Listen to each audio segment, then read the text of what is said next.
details of the Prime Minister. He has taken to social media to speak about this meeting that we were talking about, the meeting with Mark Carney. And the Prime Minister has said, and I quote, had an excellent meeting with Prime Minister Mark Carney, complimented him and the Canadian government for successfully hosting the G7 summit.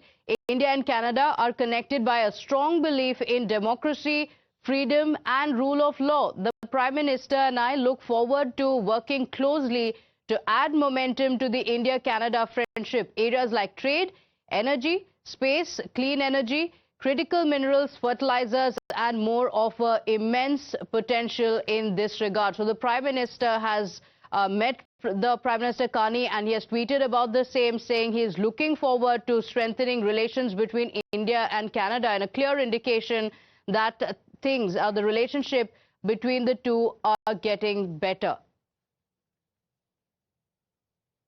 Just in terms of Prime Minister Modi's attendance at the G7.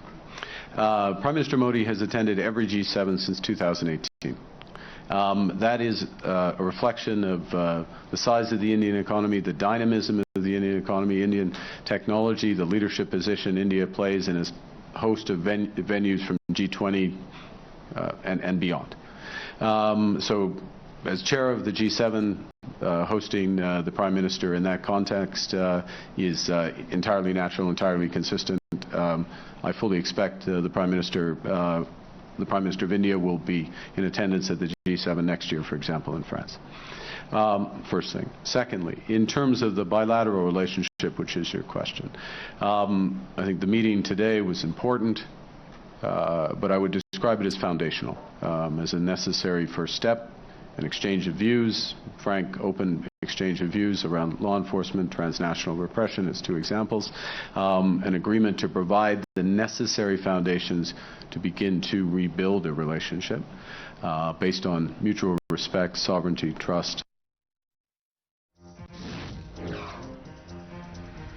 Okay, all right. In fact, the Prime Minister has spoken about his meeting with Mark Carney, and the Prime Minister has said that he has agreed to designate new High Commissioners. So that's a big update as we speak of the first step towards improving ties with Canada. Prime Minister Carney and Prime Minister Modi agreed to designate new High Commissioners with a view to returning to regular services to citizens and businesses in both countries.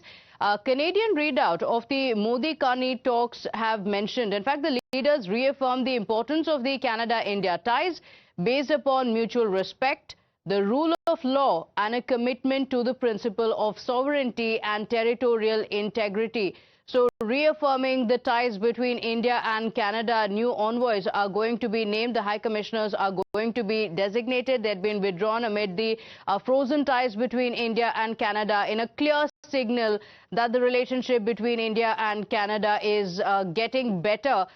The two Prime Ministers have agreed to designate new High Commissioners, and this means that it is a step towards returning to regular services to citizens and businesses in both countries. The leaders reaffirming the significance of the ties between the nations of Canada and India on mutual respect and the rule of law, a commitment to the principle of sovereignty and territorial integrity. Rishabh is live with us. Rishabh, it's an important update because the ties between India and Canada had been frozen. It's a clear indication of the thaw in the frozen ties. High Commissioners to be appointed. Tell us why this is very, very significant, even if it is just the first step towards improving ties with Canada. Well, it is a first step toward improving ties, but it is a very, very important step. With the head of the government visiting Canada, this showcases that both the countries want the thaw process, or for that matter, the warming up of relationship between India and Canada to be expedited. And that's the reason that we saw, not a meeting between a foreign minister or, foreign secretary level officials, but directly the Prime Minister level officials from both the sides. Mark Carney picked up the phone, called Prime Minister Narendra Modi, invited him for the G7 summit, outreach summit, and then Prime Minister Narendra Modi agreed to it. Two countries who were out for each other's blood, allegations, accusations, just 6 months ago are now sitting together discussing the future course of action. That is something that showcases that how the world requires India. Yes, Mark Carney had backlashes. There were domestic politics playing around in Ottawa as well. But avoiding all that, or in a way very clearly ignoring all that, Mark Carney decided to go ahead with an invitation to India.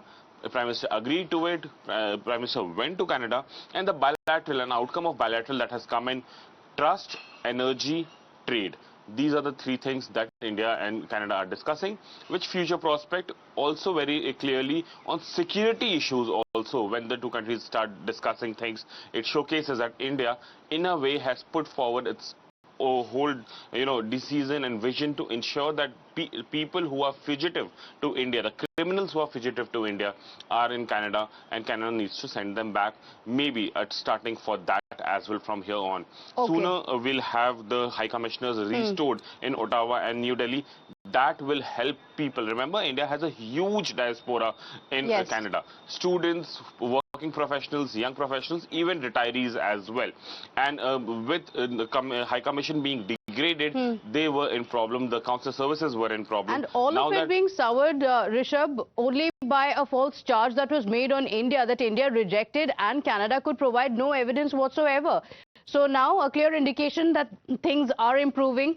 Do stay with us as we go back to Dr. Michael Owens as well. Dr. Michael Owens, India and Canada relations, there were a lot of concerns about the same because of the charge that was made by Canada with no evidence being provided against the government.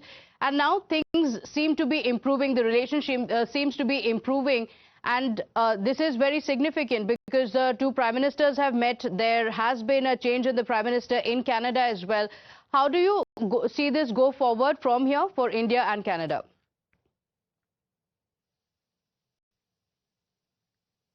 Yeah, I think this shows just how quickly things can change, right?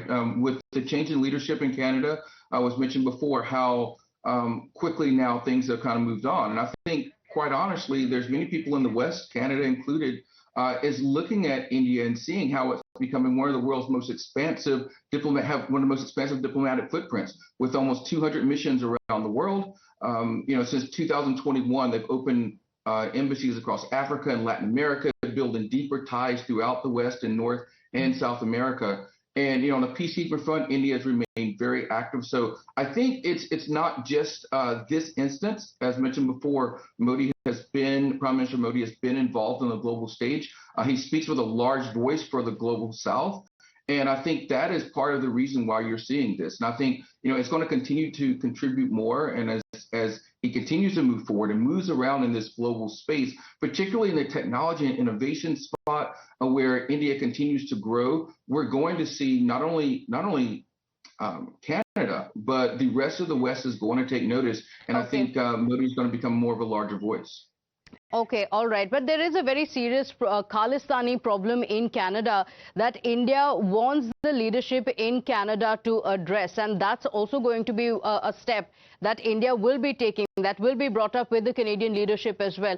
A lot more to discuss. I request our guests to stay with us as we slip into a very quick break here. Don't go anywhere. We'll be right back.